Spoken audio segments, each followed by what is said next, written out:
So guys, what is happening? I'm just pulled up outside the gym here now. As you can tell, I'm still struck down with this head cold, so while I had a strength session penciled in for today, my immune system's a bit battered, so plan for today is go in, do probably about an hour on the bike, throw a podcast on, just to get a bit of movement done, keep the body and mind ticking over. I have the shed hybrid class which I am taking tonight at 6:15, so just going to do a few finishing touches on that, make sure I'm happy enough with that. There's also something I'm working on at the moment which I'm hoping to announce now in the next couple of days, so by the time this video goes live we should have it announced on Instagram with just a High Rocks related program that I'm launching, so I'll probably talk more about that later in the week. But yeah, so I will check in with you guys after then. One thing guys that I actually did want to talk about as well, it was in my head when I was driving over here in the car, is barriers to training. So like in our everyday lives there's always going to be some sort of a barrier to training, depending on how close you live to the gym or the weather. It's cold outside. Say if you're planning to train in the 6 a.m. in the morning, you wake up, it's a cold morning, cold, dark, wet morning, you don't want to get up, you have to get into the car, you have to drive. For myself, as much as I love training, there's always a barrier to it as well. There's always, right, well, if I have to train, I have to eat an hour before, and then I have to make sure that I have my gear and I put that in the car. That's another thing. Then you have to get into the car, drive to the gym, then you have to go into the gym, and then you get your session done. That's great. You have to drive home from the gym, you have to eat. So like when you're taking your training seriously, there is that barrier. You're always going to have a few barriers to wanting to get it done, but you just can't solely rely on motivation. You just sometimes you have to say to yourself, right, well, I just have to be disciplined here. When I do an early morning session, do I want to get up at 6 a.m. out of my warm bed? Absolutely not. But it just depends really on what sacrifices you're willing to make and what you're willing to do to succeed in whatever your goal may be. So like for me, it is just about getting the 2 sessions done a week, or sorry, 2 sessions done a day some days. So it does involve just getting up early, making sure I have food into me, do the first session, go home, do a bit of study on the laptop, do a bit of work for the day, and then back in the evening for the second session. Is it easy? Absolutely not, but I do feel that I have the potential that I can really push myself and do achieve a good result in Glasgow. So I have been training consistently, and then with the 8 weeks to go now, I'm going to ramp the volume up for the next 4-5 weeks possibly. Then 3 weeks, as we are approach 3 weeks beforehand, I'm going to start to drop the volume a little bit by bit till we get a week before, and then we'll do a taper week and see how we get on. And then after the race I look at the results, see where we're kind of at, where I really need to improve, and where I'm kind of, I wouldn't say satisfied, but where I'm kind of pleased with where I'm at.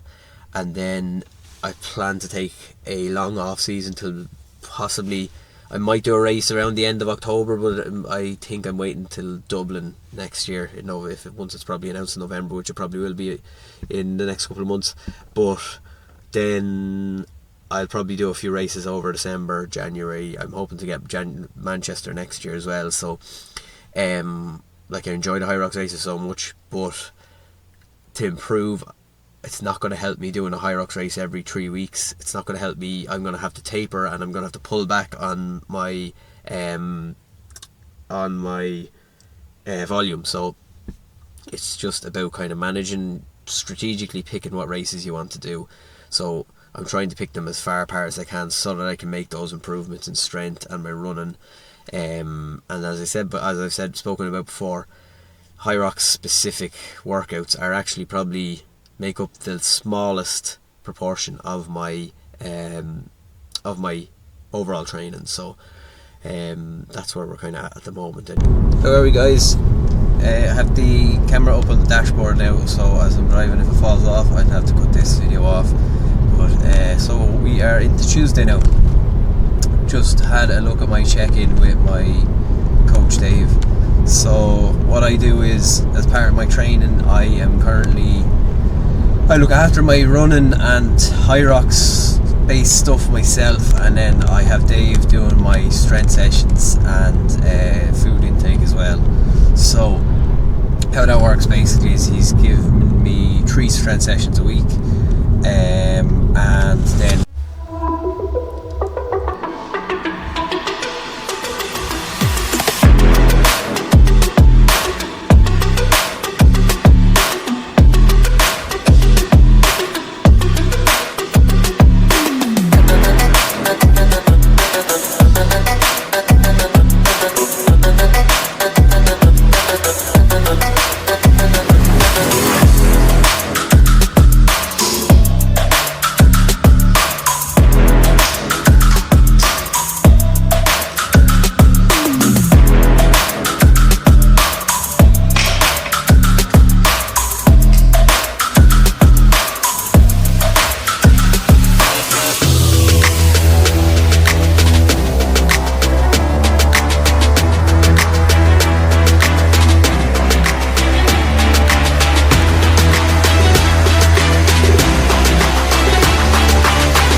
outside the gym there now. So plan was always to come in today. Now it's 3 o'clock, so I feel like this whole week has just been me talking in my car to the camera. But yeah, so done a strength session yesterday, felt alright, just done 1 set at workout weight, and we'll go in now. We're going to do a bit of a comprised running session. So the way today's section is planned is basically I'll do 3 minutes running, followed by station 1, 3 minutes running, station 2, and so on.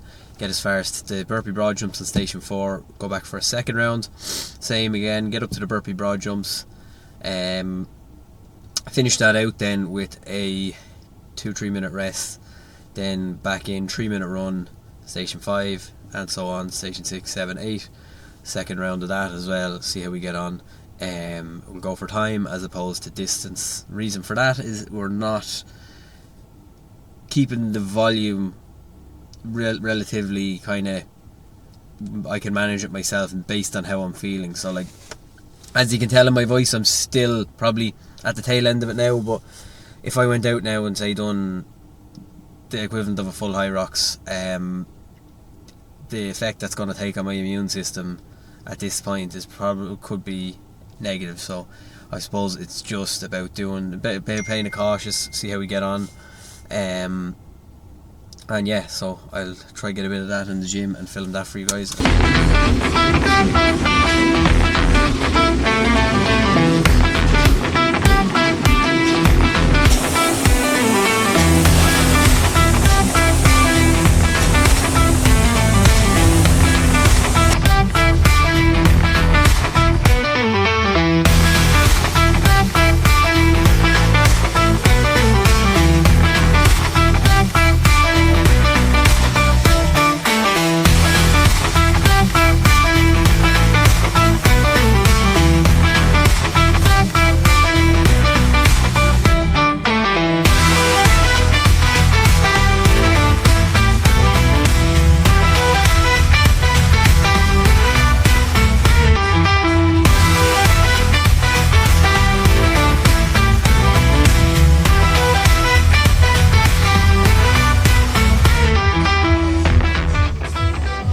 I'm just out of the gym.